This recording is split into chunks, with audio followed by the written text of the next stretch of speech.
Hola, ¿qué tal? Voy a hacer algunos comentarios sobre la jornada electoral que México acaba de vivir. Una jornada electoral, por supuesto, histórica, muy importante para el país. En esta jornada, Andrés Manuel López Obrador resultó ganador y ya es el virtual presidente electo de México. A varios comentarios. En primer lugar, a mí me parece que este triunfo es un triunfo merecido. Es un triunfo merecido porque Andrés Manuel López Obrador ha sido un candidato que por muchos años ha venido buscando la presidencia de la República y por lo tanto es merecido en función de eso.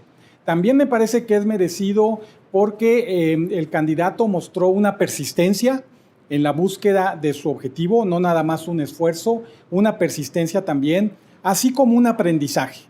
Creo que ya en esta campaña Andrés Manuel López Obrador aprendió de errores que cometió, errores estratégicos que cometió en campañas anteriores y por lo tanto me parece que es un triunfo muy merecido. Esta jornada electoral revela un mandato muy claro, un mandato electoral muy claro hacia el nuevo presidente de México. Obtuvo, por ejemplo, la mayoría en el Congreso, obtuvo una muy amplia votación en todo el país, ganó en todos los estados, menos en Guanajuato, ¿sí? Obtuvo mayoría en el Congreso, como decía, obtuvo una mayoría de gobernadores, un buen número de gobernadores, de Morena, su partido, y por lo tanto esto refleja un claro mandato electoral alrededor de un conjunto de temas muy claros: la lucha contra la corrupción, el crecimiento económico, la inseguridad. Son los temas alrededor de los cuales hay un mandato muy claro hacia el nuevo presidente. La existencia de este mandato muy claro tiene algunas ventajas. Me parece que uno de los problemas que México ha tenido en los últimos años ha sido un problema de gobernabilidad. ¿Sí? El gobierno dividido no siempre le ha permitido a México obtener los cambios, las reformas necesarias, ¿no?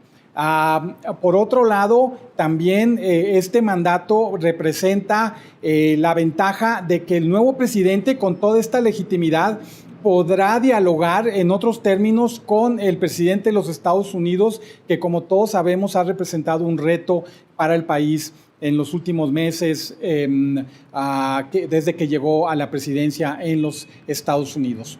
Ahora bien, este mandato también representa un conjunto de retos. En primer lugar, la gobernabilidad democrática. Se obtuvo mayoría en el Congreso, pero no se tiene la mayoría calificada para realizar, por ejemplo, reformas constitucionales. Ahí se va a requerir de mucha persuasión, de mucha habilidad, ¿no? Y por otro lado, esta gobernabilidad debe ser democrática.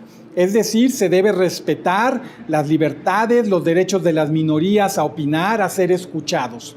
Eso entonces representa, insisto, un reto muy importante.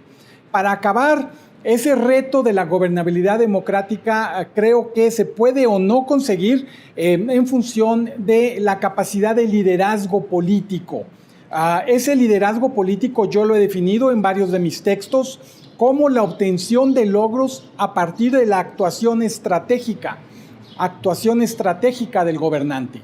Esa actuación estratégica debe darse en dos ámbitos: el ámbito de los objetivos, los fines o la agenda presidencial, y el ámbito de los medios o la operación política para conseguir esos fines.